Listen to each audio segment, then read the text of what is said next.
Hello, welcome to the first module of the 12 Principles of Animation. In this module, we'll start with the fundamentals of animation motion design: timing, spacing, and arcs. Timing, spacing, and arcs are the foundation of motion design in animation. They're crucial to creating believable movements. We'll start with simple examples to understand the principles, and then apply them to more advanced problems. Although we're using Maya for our demonstrations, the principles of animation are applicable to all animation mediums. So if you're working in 2D, CG, or stop motion, these principles are still your foundation to creating some great animation. Timing. The number of drawings used in any move determines the amount of time that action will take on the screen.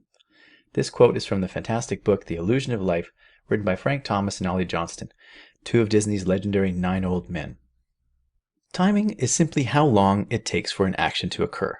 To keep it simple, remember that timing is the when, like the beat or the rhythm of music. And just like music, if the rhythm doesn't change, it'll feel boring and mechanical and monotonous.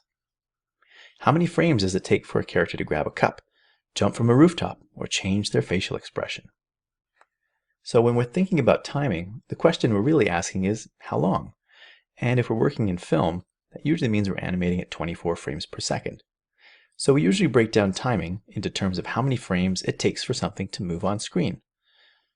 The more frames it takes for an action to occur, the slower it's going to feel. The fewer frames it takes, the action's going to take less time and it will feel faster. Spacing, also known as ease out and ease in. It's the distance the object travels from frame to frame. The spacing pattern creates the feeling of acceleration or deceleration in our animation. So if timing is the when, then spacing is the how. It allows us to create the illusion of acceleration and deceleration in our animation. So if it never changes, then the movements will feel even and lack believable weight. There are three main spacing patterns: even or no change, where the spacing stays the same every frame; ease in or deceleration, where the spacing decreases every frame; and ease out or acceleration, where the spacing increases every frame. Here we can see these three patterns at work. In the top we have even spacing, so the ball rolls across the screen at a constant speed. It doesn't speed up and it doesn't slow down. Ease out, the ball starts with very little spacing per frame and then gradually increases, so it feels like it's accelerating. Every frame it's traveling a little bit more. In the bottom, ease in, we start with spacing that's fairly spread out, and it gradually decreases frame by frame until the ball rests at the other side of the screen. Arcs. Very few living organisms are capable of moves that have a mechanical in and out or up and down precision. Most movements will describe an arc of some kind. Again, this is from the great book The Illusion of Life by Frank Thomas and Ollie Johnston. When we look at arcs, what I'm going to start with is a pretty standard animation assignment that we're going to replicate pretty soon in Maya. I'm going to block in a bouncing ball going across the screen. It's going to start over at frame 1 on the left.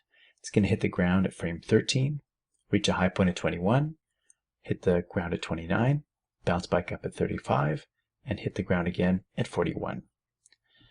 So if I didn't do any spacing or any arcs of any kind, then what I'd end up with is something like this. So it's simply moving from key to key. There's no consideration about the kind of movement, whether it's speeding up or slowing down, and we're not putting it on arcs, which is more typical for something like a bouncing ball. In this example, what I did was I corrected the spacing, and what I started with was leaving it as a straight line. In the gray, you can see I've blocked in a parabola or kind of an arc trajectory for the bouncing ball, but I've left it locked onto a straight line going from one extreme to the other, from a high point to a low point. So I've got the right pattern of spacing. I'm creating acceleration and deceleration, but again, the movements look pretty mechanical and a little off because they're not following arcs. Here's the final example. So now we've corrected the spacing pattern to make sure we get good acceleration and deceleration, but the last little magic ingredient is adding those arcs to create believable, fluid movement. So you can see that timing spacing, and arcs all work together, even in the simplest of moves. So they really are the foundation. And as almost every animator knows, the bouncing ball has it all when it comes to learning and expressing these principles properly.